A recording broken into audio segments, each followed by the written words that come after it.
you keep screwing up and beating yourself up for mistakes that you've made, watch this, because I'm going to tell you what I think is the biggest mistake I've ever made. I'm going to tell you why I don't regret it, and I'm going to tell you how I went from destruction to growth. So when I was 19, my mum kicked me out of home for all sorts of things. I was horrible. After my parents divorced, I stole money from her. I stole money from my family.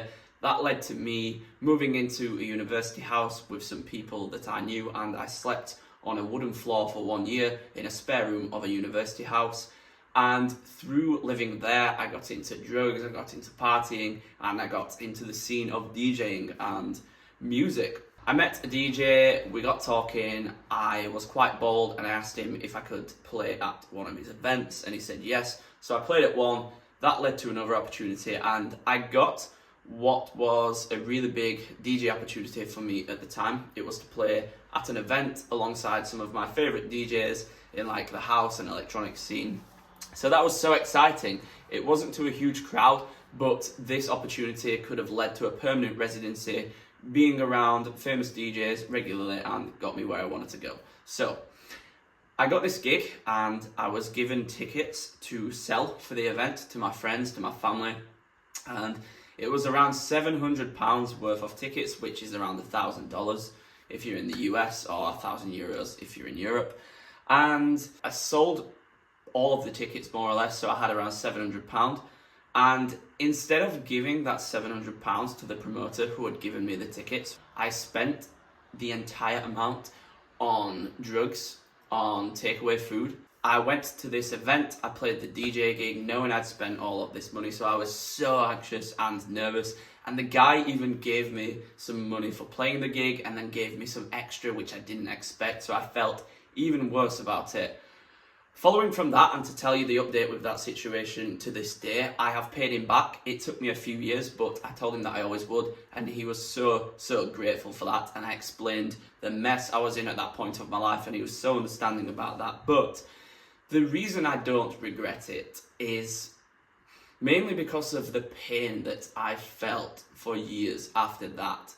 It taught me so much about karma, and if you do somebody wrong, expect to have wrong done to you. I caused other people chaos, and in turn my life was chaos. And it may not have been from external events, but the anxiety and the paranoia that I lived with for years after doing that was absolutely unbearable. The guy told me over message he was gonna send guys to my house, and he was gonna like put me in the back of a van. It was horrible. I would come home every single night. I was high as well, which intensified the paranoia, but I would come home every single night. I was looking in the cars. I was so scared. Even when I moved back home to my mum's after all of this, I was the exact same, and I lived in just constant fear every single time I left the house. So I really did pay for that in other ways as well as financially, you know. But I learned so much from it, and of course, a massive lesson in karma. It also taught me that you create your own mess, and if you find yourself in a situation like that, it's your responsibility, and you must take responsibility for that. Sometimes nobody will bail you out, there will be nobody there to help, and you have to take everything on your own. So fast forward to today's life at 27 years old, 8 years later. You know, I'm not perfect, I'm definitely working on things, but I can't think of anything worse than doing that to another person right now at this point in my life. And it shows the absolute lack of self-control, respect, discipline, conscience that I had none of that, you know, at all. Now I don't do drugs, I don't gamble, I make an utmost effort to be a good person and to give out value to the world, and to put a smile on people's faces, and to make people feel listened to, and to look after my own energy so I can give that out to the world. That person is so far, like worlds apart from who I am now. And it helped me realize that your mistakes don't define you. You know, you can make the worst mistake and you might feel like a horrible person, you might feel like there's no changing, and you might feel like that's who you are and there's nothing you can do about it. But your mistakes don't define you, and no matter what hell you've put somebody else through, you can always change. You can always right your wrongs, unless maybe you've murdered somebody. But the mistakes don't define you, you know, they shape who you are, and you either learn from them or you don't, and you keep doing the same thing, and you will be given the lesson again in a different way. So it's not a straightforward path as to how I changed, but I'm gonna tell you the things that I did. So if you are making mistakes and you're messing up, then you can apply these, you can think about these. It won't be easy, but they will guarantee long-term change. So the first one is moving out. So simply moving out of home. You know, when you're at home living with your parents, you don't have the responsibility of paying rent. You don't have to look after yourself. Everything's done for you. Everything's easy. You don't have a perspective or a real view on the value of money, the value of paying bills, the value of how your actions might affect other people. So going out into the world, having to pay your own rent, having to cook for yourself, having to wash your own clothes, it gives you responsibility, self-control, and helps you grow up as a person. Another way I transformed is by eating healthier foods for healthier decisions. It's no wonder I was making terrible decisions when 90% of my diet was kebab meat and cheesy chips or crisps or ice cream.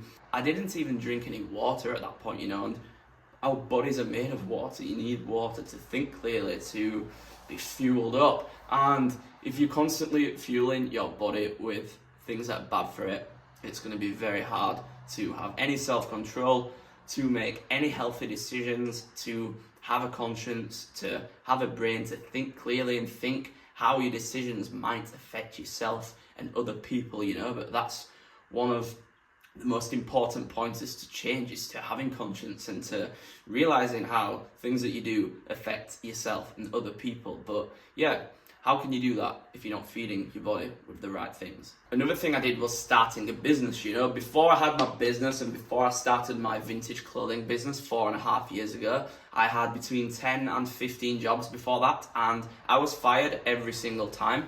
Again, so destructive. But I was never fired from my lack of competence.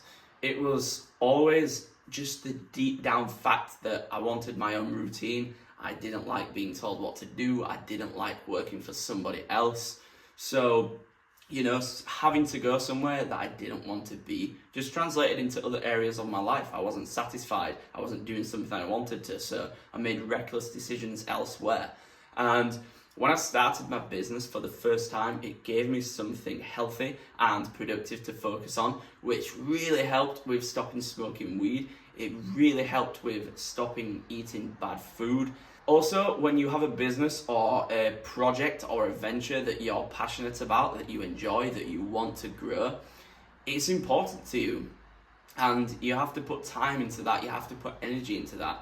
And you can't put as much time and energy into that if you're not healthy and if you're not in a good place. So exercising, eating well, sleeping well, it all ties in. And I have to say, starting a business was one of the biggest distractions for me to cut out my vices, ultimately, the negative ones. And sure, I'm not perfect. I still have some vices. For example, nicotine pouches. But for me, it's a hell of a lot better than smoking. It's a hell of a lot better than gambling. It's a hell of a lot better than drugs, alcohol.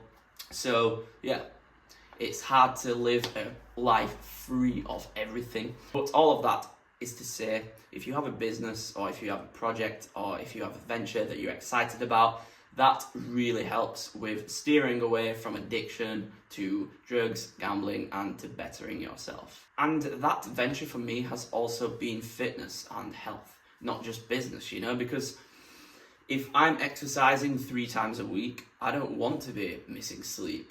I don't want to be taking drugs. I don't want to be drinking alcohol. I don't want to be eating foods that make me feel bad and that don't help me lose weight or build muscle. I need to be giving my body what it needs, and fitness, again, is a great outlet and distraction for coming away from vices. There are 4 pillars to your fitness and your health if you want to do it naturally, if you don't want to go on steroids, supplements, drugs, and it's your mindset, your nutrition, your training, and your sleep.